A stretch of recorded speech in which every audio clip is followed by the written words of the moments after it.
Hey, this is just a really quick video for the teachers. I thought it may be easier for me just to make a minute video to summarize the 8 lesson plans so you're not having to read all of them. So yeah, there's 8 lesson plans. You would have already read and watched videos to see what this whole project is about. However, this summarizes what each lesson involves. So on this page, here I will paste this video. Here is the final outcome that the students will be making something similar by the end of the 8 weeks. So you can have a watch of that. So in each lesson, there's an overview, an outcome, and the resources. So the overview just explains what the students will be doing for the day. The outcome, obviously, what they'll be learning by the end of the day, and what you will need to provide, so resources. So here it's just laptop and the internet. And then there's some instructions. So it's just in little steps here. Obviously, it's up to you how long you want to use or how much time you would like to spend in each step. But have a quick read of them and then you can decide. So step 1, you're just introducing the game Gamefroot. Here, again, is the same video as at the top. So it's just the final game example. So it's a bit bigger if you want to show the students it through here. The second is creating our Gamefroot accounts. So there is a create a Gamefroot account button that you can click. And then that will be, it'll take you to a PDF that you can print for the students. There's also a PDF here for how to use Gamefroot, so you can give that to the students. Then there's the steps for this lesson too, so creating the Gamefroot accounts, obviously working through those sheets, how to use Gamefroot, so that students will work through, again, that other PDF. For lesson 3, they will be creating a game from start to finish.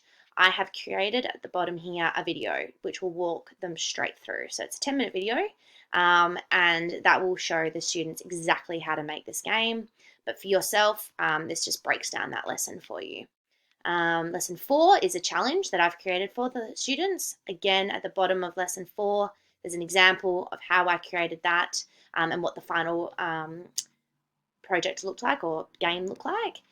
There is a checklist for you. So I'm just scrolling back up. So in the resources needed, the activity worksheet is here. So click on that, take you to the PDF, and it explains exactly what the students need to do. But again, step by step for you.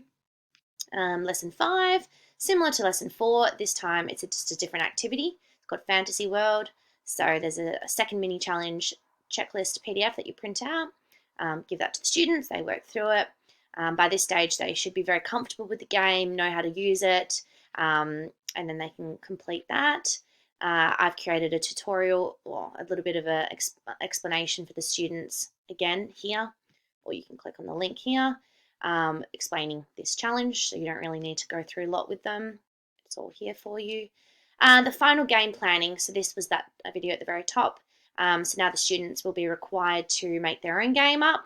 They must get it checked and approved through you. So you may be focusing on, I don't know, an Aboriginal week, and you would like the students to incorporate something that they've learned in class into their game. So it's up to you what theme you want, or you can let the students just create their own imagination of what they would like to teach the other students. But that's all happening in this lesson. So it's the planning. So you can read through the steps there. In lesson 7, they'll just be creating the game. So you've already approved their plan, and now they're creating. So the little instructions there. And the final lesson is when they've finished their game, and they'll just be challenging other pairs or groups that you've put them in the classroom. So that's the 8 lessons. It's very straightforward. It's got examples, tutorials, PDFs, worksheets, everything that you need. If you've got any questions, please email me. My email is in the About Me section, just here.